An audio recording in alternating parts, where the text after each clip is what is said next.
Big boss Marathi सर्वात जास्त TRP मिळालेला शो मराठीतच नाही फक्त हिंदीमध्ये, म्हणजे बिग बॉस याच्यामध्ये सर्वात जास्त जर TRP मिळाली आहे तर ह्या शोला मिळाली, ह्या सीझनला मिळालेली आहे. आणि आता याचा शेवट आलेला आहे. म्हणजे जे 100 दिवसाचा शो होता यार, एवढी चांगली TRP मिळून तो 70 दिवसावर येऊन ठेपलाय. रविवारी समजा जास्त दिवस राहिलेले नाही. आता त्याचं कारण ते परत परत सांगू तर सगळी जनता थकली. हे चुकीचं झाले हे मात्र नक्की आहे.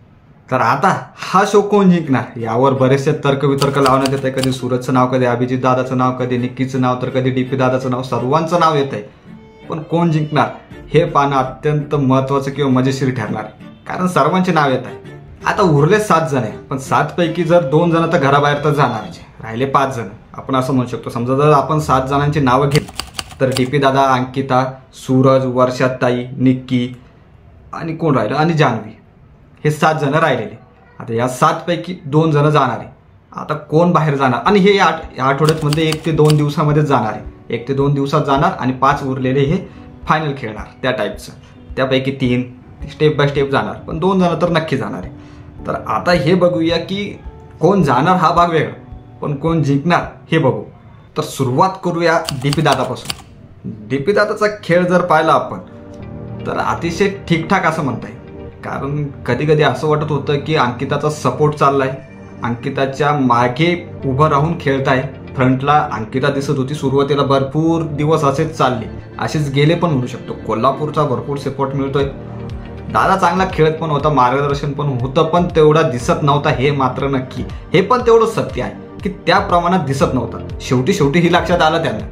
जर आपण गोष्ट केली समजा की तो जिंकणार का, तो वोटिंगच्या नुसार जर आपण पाहिलं आतापर्यंतचं, तर सध्या तरी शक्यता फार कमी दिसते. म्हणजे 7 पैकी जे 2 जण बाहेर जाणार त्याच्यामध्ये DP दादाचा सुद्धा नंबर लागू शकतो, अशी सुद्धा शक्यता दिसते. पण आता शेवटी जनता काय मत देते, कुठपर्यंत दादाला नेते ते बघावं लागेल. पण सध्या तरी असं वाटतं की DP दादा जिंकणार नाही, 6 किंवा 7 नंबरला राहतील असं तरी दिसतंय सध्या. तर बघूया काय होतंय.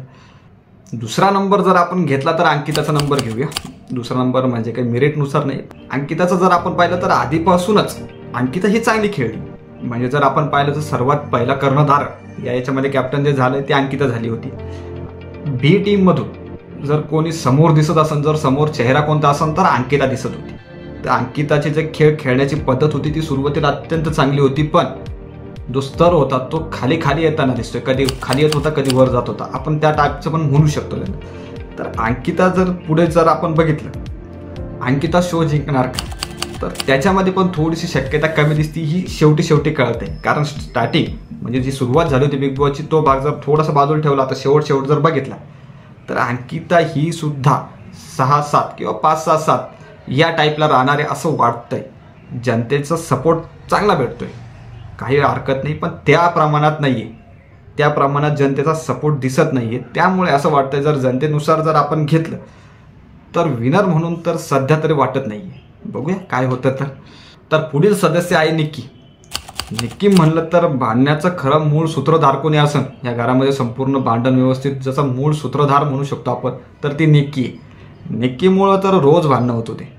चुकीचीच असायची, जवळपास 100% नाही म्हणू शकत, पण 90-95% निक्कीचीच चूक असायची. बऱ्याच म्हणजे कामाच्या बाबतीत म्हणा, वेगवेगळे विषय घेऊन जे विषय वाढवायचे नाही त्याच्यामध्ये म्हणा, बऱ्याचशा गोष्टींमध्ये ते दिसलंय.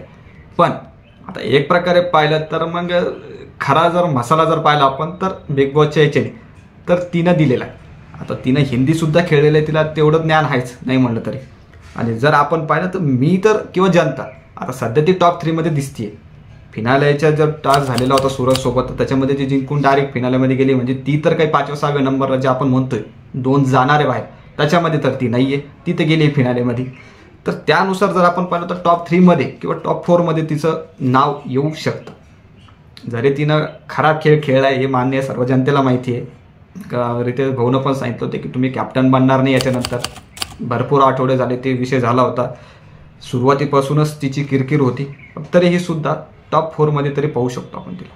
आता जो पुढील सदस्य आहे ना, तर त्याचा खेळ खरं पाहिलं तर ना तो शेवटी दिसलाय. म्हणजे सुरुवातीला तर निक्कीच्या आडोशाला खेळत होती असं दिसत होतं. तर नाव आहे जान्हवी. सुरुवातीला काही खेळ एवढा व्यवस्थितपणे दिसला नाही, पण त्याच्यानंतर मग निक्कीसोबतच भांडण करून वेगळ्या ग्रुपमध्ये पण नाही न जाता एक वेगळंच अस्तित्व निर्माण करण्याचा प्रयत्न म्हणू शकतो आपण। मध्ये बऱ्याचशा गोष्टी झाल्या, पॅडी भाऊला जे बोललं ते खरंच वाईट होतं, तो विषय पण वेगळा होता, पण एकदम शेवट टोकाला राहून वाचत पुढे गेलेली असं वाटतंय खरं पाहिलं तर। म्हणजे नॉमिनेशन होणार त्याच्यात थोडंसं वाट जायची, आता पुढे गेली, आता शेवटी सुधारलाय। पण बिग बॉस मराठी जिंकणार का, तर शक्यता फार कमी वाटते। म्हणजे तेच की शेवटच्या स्तरावर मी तिला बघतोय की 6व्या-7व्या स्तरावरच तिला बघण्यात येतंय जनतेकडून सुद्धा। आणि ह्या शेवटी जे 2 जण जाणार त्याच्यामध्ये पण तिचं नाव राहू शकतं असं वाटतंय। आता हे सुद्धा कळूनच जाणार आहे की हे जे 2 जण जाणार आहे त्याच्यामध्ये तिचा नंबर लागणार आहे की नाही, की डायरेक्ट ट्रॉफी जिंकणार आहे, बघूया आता। हे संपूर्ण सीझन जर कोणी एकटं खेळलं असेल, ग्रुपमध्ये असून सुद्धा एकटं खेळलं असेल, तर हा पुढचा सदस्य वर्षाताई आता सुद्धा एकटेच खेळताय असं वाटतंय। अतिशय चांगल्या पद्धतीनं वर्षाताई खेळलेल्या आतापर्यंत। भरपूर विषय झाले त्यांच्याविषयी, मान अपमान ह्या गोष्टी सुद्धा त्यांच्याविषयी पण घडल्या होत्या। भरपूर मोठं नाव आहे, जर आपण पाहिलं तर भरपूर मोठं नाव आहे। मराठी इंडस्ट्री असू द्या, हिंदी इंडस्ट्री असू द्या, कोणतंही असू द्या, काही हरकत नाही आहे, भरपूर मोठं नाव आहे। आणि त्या पद्धतीनं त्या खेळल्या सुद्धा जर आपण पाहिलं तर। राहिला विषय ट्रॉफी जिंकण्याचा, तर 100% यांचा सुद्धा 100% चान्स आहे ट्रॉफी जिंकण्याचा। सगळ्यात टॉपला जर बघायचं झालं तर वर्षाताई दिसत आहे सध्या, 1 ते 2 मध्ये राहू शकतात। तर बघूया यांचं सुद्धा की ह्या जिंकणार आहे का नाही। जास्त दिवस तर राहिलेले नाही, पण जनतेनुसार, माझ्या मतेनुसार, सर्वांच्या मतेनुसार तरी टॉप 2 मध्ये 100% आहेत वर्षाताई। याचप्रमाणे पुढचं नाव सुद्धा फार मोठं आहे, सिंगर अभिजित सावंत। अभिजित दादा सुद्धा चांगला खेळलेला आहे। म्हणजे जर आपण पाहिलं तर ए टीम आणि बी टीम दोघांमध्ये समतोल राखण्याचा प्रयत्न जर कोणी केला आतापर्यंत तर अभिजित दादा। ना ए टीम मध्ये किरकिर होती ना बी टीम मध्ये किरकिर होती, यांना पण खुश करा त्यांना पण खुश करा, आणि असाच खेळ फायनल पर्यंत आणलाय दादा। तर अतिशय चांगला खेळलेला आहे। म्हणजे जर आपण पाहिलं तर संपूर्ण टास्क म्हणा किंवा विषय मांडणं म्हणा, मत मांडणं म्हणा, बी टीमची बाहेरून कॅप्टन्सी म्हणा, तर संपूर्ण गोष्टी अभिजित दादाने अत्यंत चांगल्या पद्धतीने केलेल्या आहेत। तर विनरची गोष्ट केली तर अभिजित दादा सुद्धा राहू शकतो। म्हणजे टॉप 3 मध्ये तर 100% अभिजित दादा दिसताय, तर नक्की टॉप 3 मध्ये तर अभिजित दादा असूच शकतो। तर बघूया आता अभिजित दादा जिंकतो की नाही, तर जनतेच्या मते तरी 100% टॉप 3 मध्ये आहेच। तर पुढील सदस्य आहे सूरज। खरं सांगत झालं तर बिग बॉसला गावाकडील प्रेक्षक जर कोणामुळे मिळाले असेल गावाकडे, तेव्हा बघत नव्हते, 100% मान्य करायला पाहिजे। पण आता जर बघताय गावाकडील प्रेक्षक तर ते फक्त सूरजमुळे। TRP जी वाढण्याची मदत झालेली आहे बिग बॉसला, ती सूरजमुळे पण भरपूर प्रमाणात झालेली असं आपण म्हणू शकतो। नक्कीच बऱ्याचशा गोष्टी त्याला कळत नव्हत्या, कारण त्याच्यासाठी त्या गोष्टी नवीन होत्या। वेस्टर्न टॉयलेट कसं यूज करायचं, इथे कसं राहायचं, त्या संपूर्ण गोष्टीत त्याला माहीत नव्हत्या। तर हा खेळ कसा लवकर समजणार, थोडा वेळ तर गेला, वेळ म्हणजे अजून पण भरपूर गोष्टी आहेत, पण जेवढ्या समजलं तेवढ्या व्यवस्थितपणे प्रामाणिकपणे तो खेळा। त्याचं काम सुद्धा जर बघितलं तुम्ही, त्याला जो काम दिलेलं होतं की सूरज तू हे काम कर, तू गार्डन साफ कर, अतिशय प्रामाणिकपणे तो करायचा। आता त्याचे जे पहिले व्हिडिओ होते, आता जनतेचा जर आपण विचार केला तर त्याचे जे पहिले व्हिडिओ होते तेव्हा त्याला जज केलेलं जे होतं आणि बिग बॉसमध्ये जे त्याला जज केलंय, त्याला जे बघितलंय, त्याच्यामध्ये भरपूर फरक आहे। तर त्यामुळे सूरज टॉप 2 मध्ये डायरेक्ट सांगतोय मी। म्हणजे जर आपण पाहिलं तर बिग बॉसचं विनर एक प्रकारे सूरज सुद्धा होऊ शकतो, 100% नाही सांगणार, पण बऱ्याच प्रमाणात 90 ते 95% सूरज दिसतोय सध्या तरी। जनता ही त्याला अत्यंत वोट करते, ती कोणत्या कोणत्या कारणांकरती तो भाग वेगळा ठेवा, पण भरपूर प्रमाणात त्याला वोटिंग येते। तर सध्याच्या जर आपण बघितली माहिती तर सूरज जिंकू शकतो, 90 ते 95% सूरज दिसतोय आता।